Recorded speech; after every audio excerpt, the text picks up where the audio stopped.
Hi అండి, welcome to అన్‌స్టైల్ corner. Karthika మాసం వచ్చిందంటే ఉసిరికాయలు వస్తాయి కదండి. ఉసిరికాయలు చాలా మంచిది మన హెల్త్కి కూడా. అలాగే ఉసిరికాయలతో ఆవకాయ పట్టుకుంటే ఇంకా చాలా టేస్టీగా ఉంటుంది.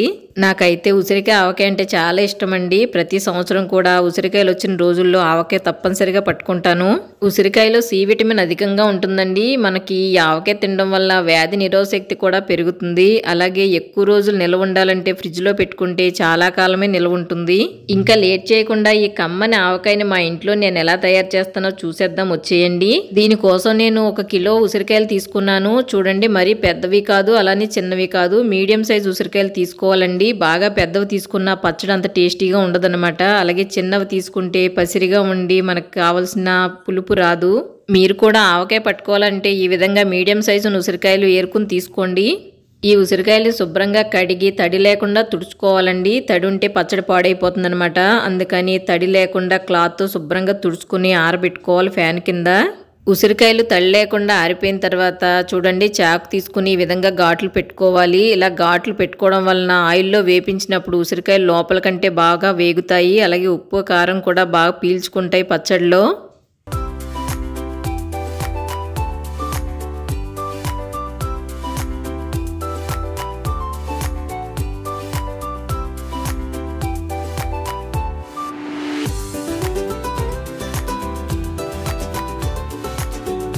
ఇప్పుడు స్టవ్ ఆన్ చేసుకుని కడాయి పెట్టుకుని కడాయిలోకి వేరుశనగ నూనె వేస్తున్నానండి. పచ్చడికి వేరుశనగ నూనె కానీ నువ్వుల నూనె కానీ బాగుంటుందన్నమాట. అందుకని నేను ఇప్పుడు వేరుశనగ నూనె వాడుతున్నాను. ఇప్పుడు ఈ కడాయిలోకి 3/4 కిలో వరకు నూనె వేస్తున్నాను. ఈ నూనె వేడెక్కిన తర్వాత ఉసిరికాయలు వేసుకోవాలి. ఉసిరికాయలు వేపించుకోవడం వలన పచ్చడి టేస్ట్ చాలా బాగుంటుంది.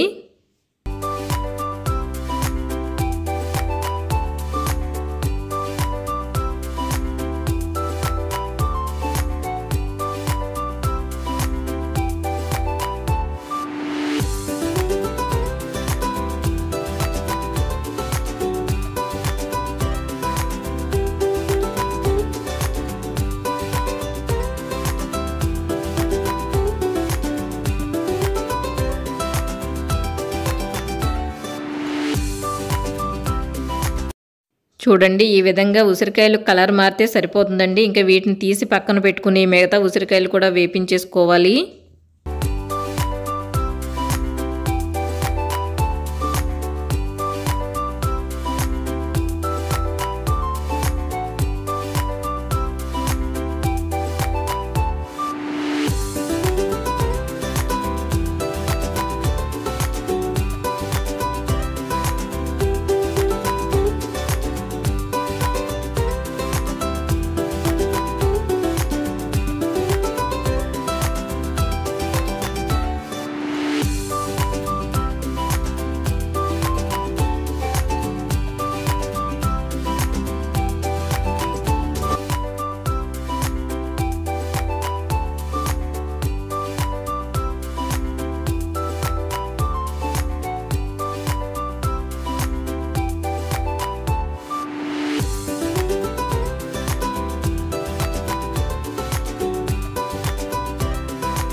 ఇప్పుడు వేరొక కడాయి తీసుకుని స్టవ్ ఆన్ చేసి కడాయి స్టవ్ మీద పెట్టుకుని వేడెక్కిన తర్వాత ఒక చిన్న టీ గ్లాసులు ఉంటాయి కదండి, ఆ గ్లాస్తో సగం గ్లాసు మెంతులు వేసుకోవాలి. స్పూన్ మెజర్మెంట్లో చెప్పాలంటే 2 టేబుల్ స్పూన్ల మెంతులు వేసుకోండి.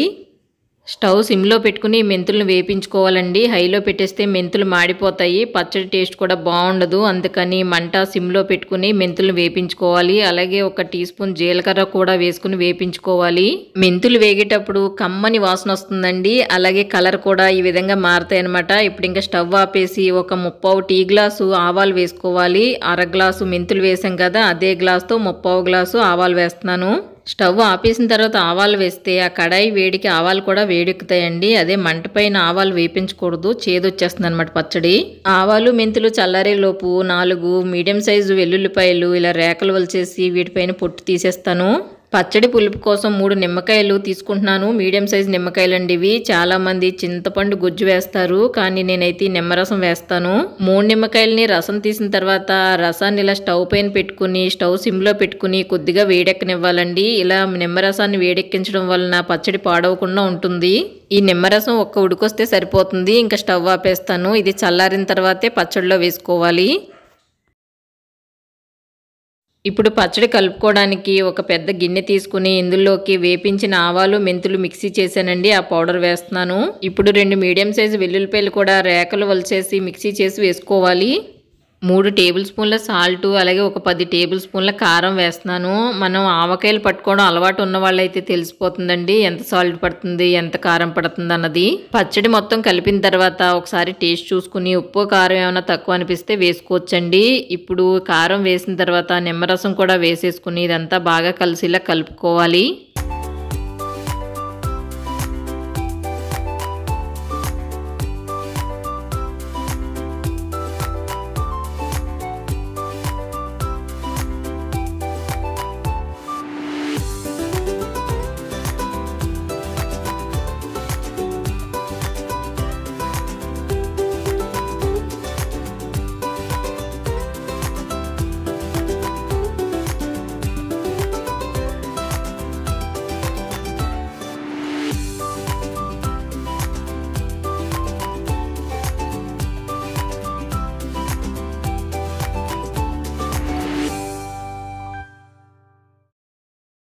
ఈ మిశ్రమం అంతా బాగా కలుపుకున్న తర్వాత ఇప్పుడు వేపించుకున్న ఉసిరికాయలు వేసేస్తున్నాను. ఉసిరికాయలు వేసి ఉప్పు కారం అంతా ఉసిరికాయలకి పట్టిలా కలుపుకోవాలి. అలాగే ఉసిరికాయలు వేపించిన ఆయిల్ ఉంది కదండి, ఆ ఆయిల్ కూడా ఇందులోనే వేసేస్తున్నాను.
ఈ విధంగా పచ్చడంతా కలిపేసానండి. ఇప్పుడు వలిసి పెట్టుకున్న వెల్లుల్లి రేకలు కూడా వేసి కలిపేసి దీనిపైన మూత పెట్టి ఒక రోజంతా ఇలా వదిలేస్తాను.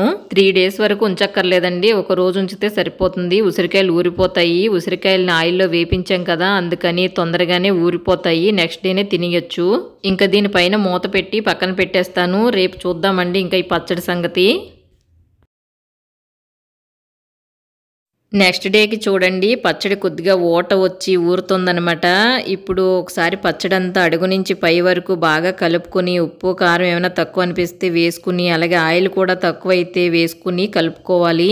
ఈ పచ్చడికి కిలో ఆయిల్ అయితే పట్టేస్తుందండి. ముందు ఉసిరికాయలు వేపించినప్పుడు 3/4 కిలో వేసాను కదా, ఇప్పుడైతే మిగతా 1/4 కిలో కూడా వేసి కలిపేస్తాను. పచ్చి ఆయిల్ అయితే కలిపేసుకోవచ్చు, ఇది వేడి చేయక్కర్లేదు.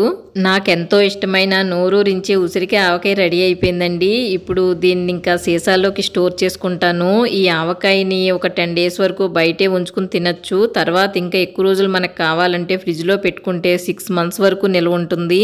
వేడివేడి రైస్లోకి ఈ ఆవకాయ కలుపుకొని తింటే చాలా కమ్మగా, చాలా టేస్టీగా ఉంటుందండి. మీరు కూడా మీ ఇంట్లో ఒకసారి ఈ విధంగా ట్రై చేయండి, చాలా బాగుంటుంది. చూస్తుంటేనే నోరు ఊరిపోతుంది కదండి. చాలా టేస్టీగా, పుల్ల పుల్లగా, కారం కారంగా చాలా బాగుంటుంది ఈ ఆవకాయ. సి విటమిన్ అధికంగా ఉండే ఈ ఉసిరికాయ ఆవకాయ పిల్లలకు కూడా చాలా మంచిదండి. మీ పిల్లలకు కూడా పెట్టండి, ఇష్టంగా తింటారు. మీకు ఈ వీడియో నచ్చితే లైక్ చేయండి, షేర్ చేయండి, అలాగే మా ఛానల్ని సబ్స్క్రైబ్ చేసుకోండి. మరో మంచి వీడియోతో మళ్ళీ కలుద్దాము. Thank you for watching.